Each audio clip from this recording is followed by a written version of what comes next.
Good evening, friends. This is Rahul Magan here as a Group Chief Executive Officer, Treasury Consulting, and also a venture capitalist. Today, we're going to shoot a very dedicated topic about what are the consequences that Singapore might face as the recent regulations or recent regulation MA 610 is not in align with IFRS. So basically, a lot of people are asking me that why there is a need for MAS to have this regulation aligned with IFRS. I am saying, boss, one has to very clear with the fact that IFRS is an international standard. 1st January 2018, the country is on IFRS, right? And you have to align with IFRS. IFRS is not going to align with you. Another important thing that upcoming regulations like you have FRTB, Fundamental Review of the Trading Book, which is coming 1st January 2022. And you have Basel 4, in my parlance Basel 3 revised, right? Which is hitting 1st October 2023. They all are in sync with IFRS. The good fact about that, whether hypothetical P&L test or the real P&L test, the question on the output floor, whether the movement between the trading book and the banking book, whether they're being resolved or not resolved, that is a one thing. But very important point of matter is that FRTB is in sync with IFRS.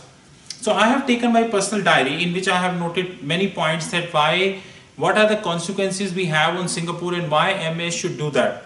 Now the first point is that the holistic list of derivative.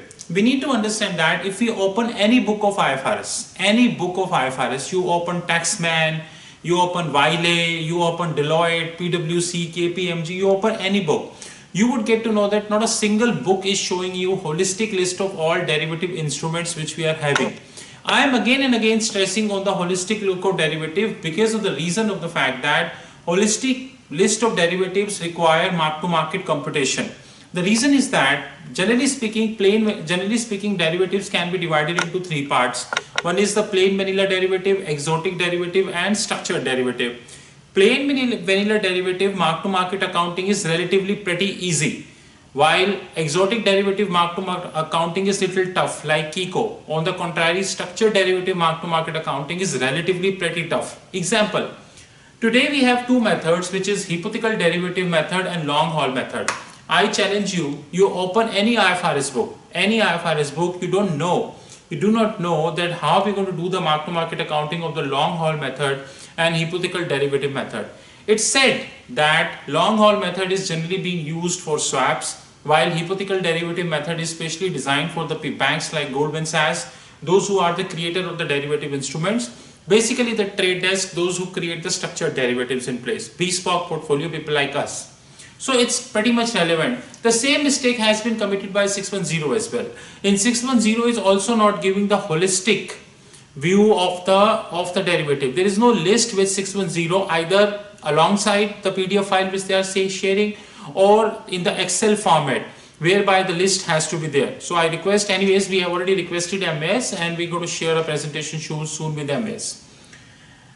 Another thing is that, as there is no list which we have, it creates a demarcation about the IR structures. IR stands for interest rate derivatives.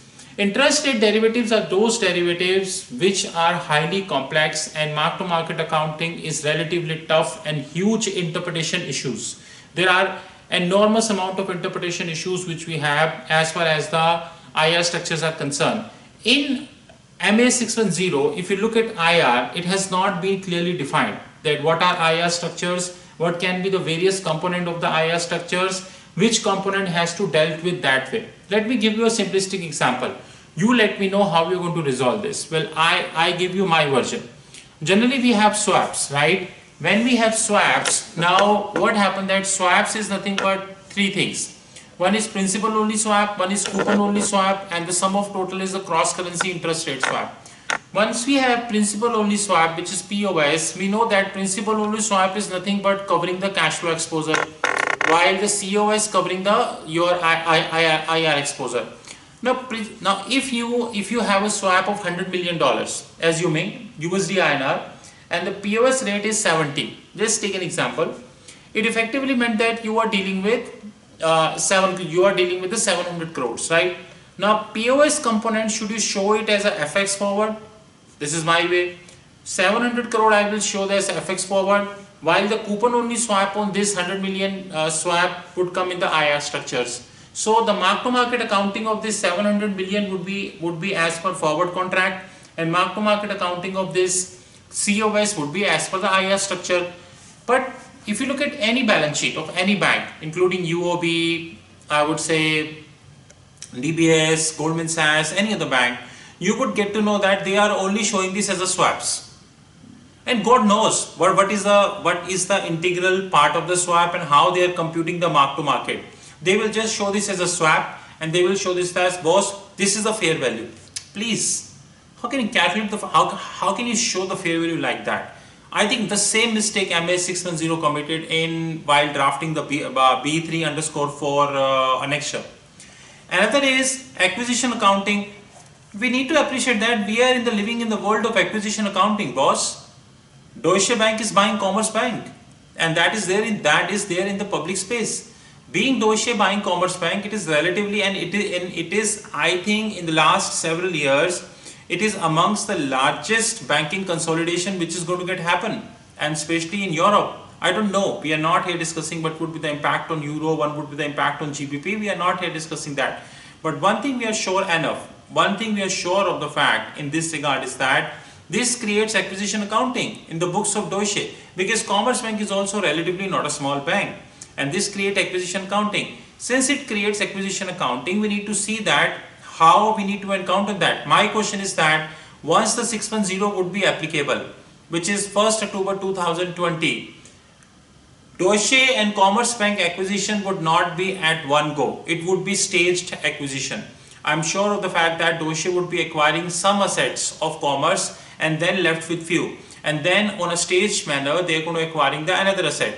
Moral of the story is acquisition accounting matters. And more moral of the story is that before acquisition accounting, MA 610 would be applicable from 1st October 20. How MAS would be handling that if acquisition accounting has not yet clearly defined in 610? A lot of people might come to me and say that why there is a need for an acquisition accounting. I'm saying, you tell me, when Deutsche is going to be buying Commerce Bank in a stage-wise manner, how it would happen. And tell me one thing, my friend, do you know that tomorrow which bank is buying whose bank? Who is buying whom? Do you know that?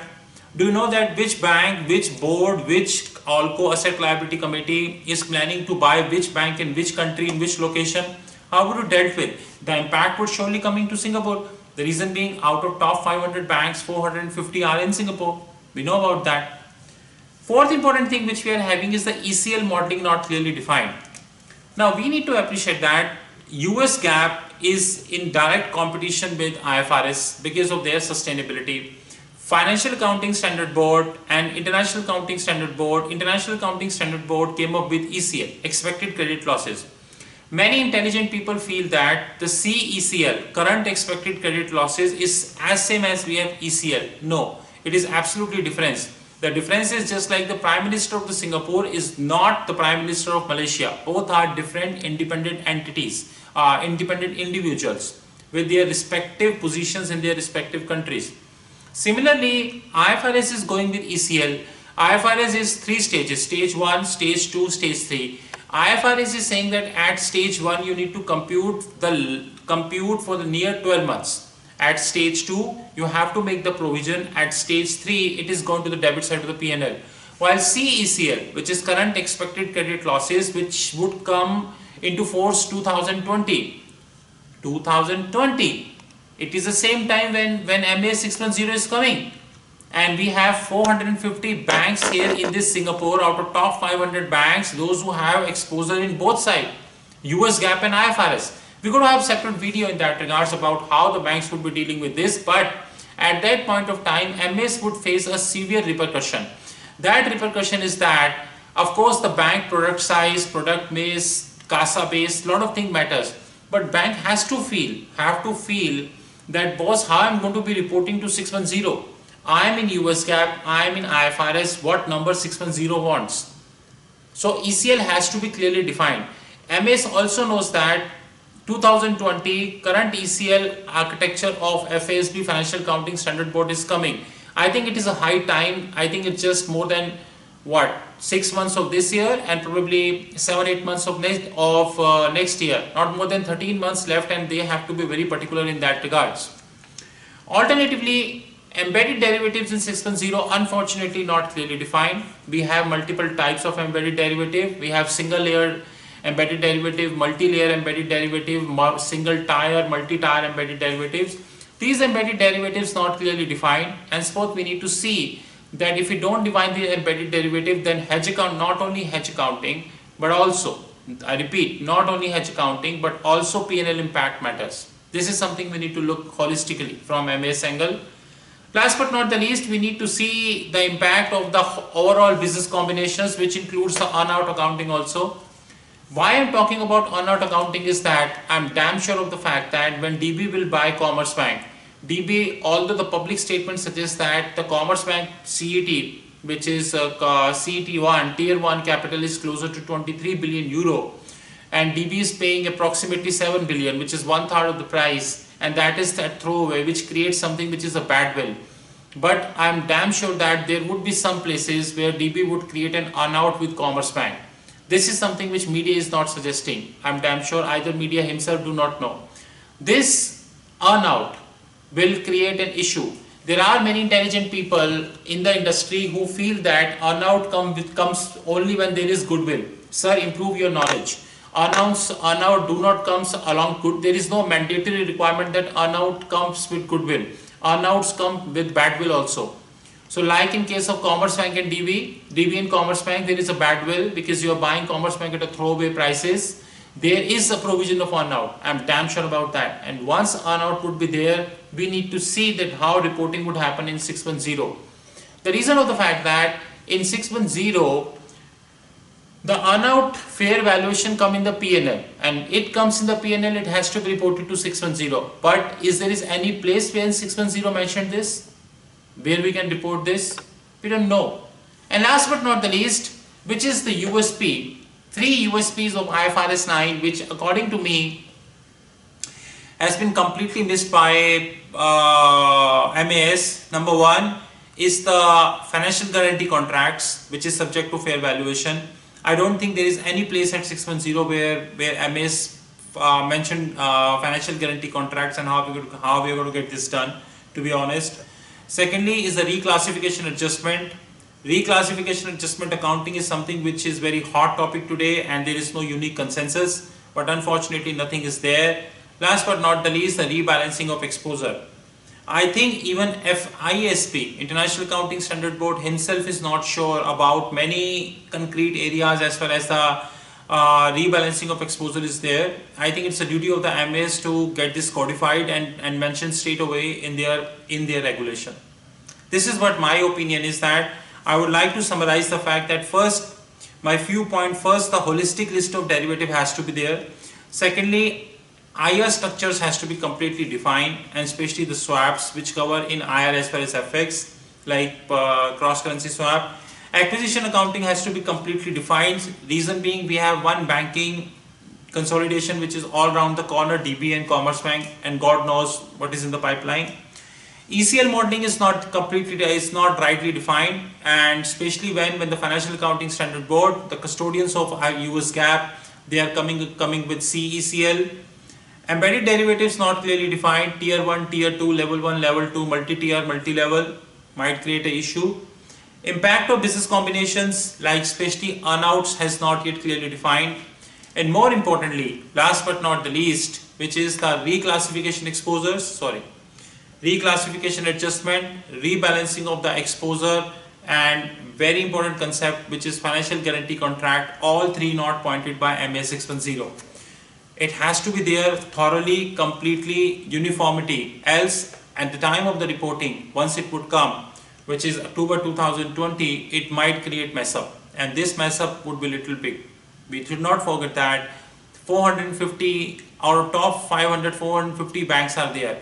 But need not to worry, Treasury Consulting is in touch with MAS. We are going to soon sharing a presentation with MAS, and we would try and cover this point. We try and educate MAS that this is how things are moving. With this, Treasury Consulting, thank you very much. You know our mobile number 919899242978.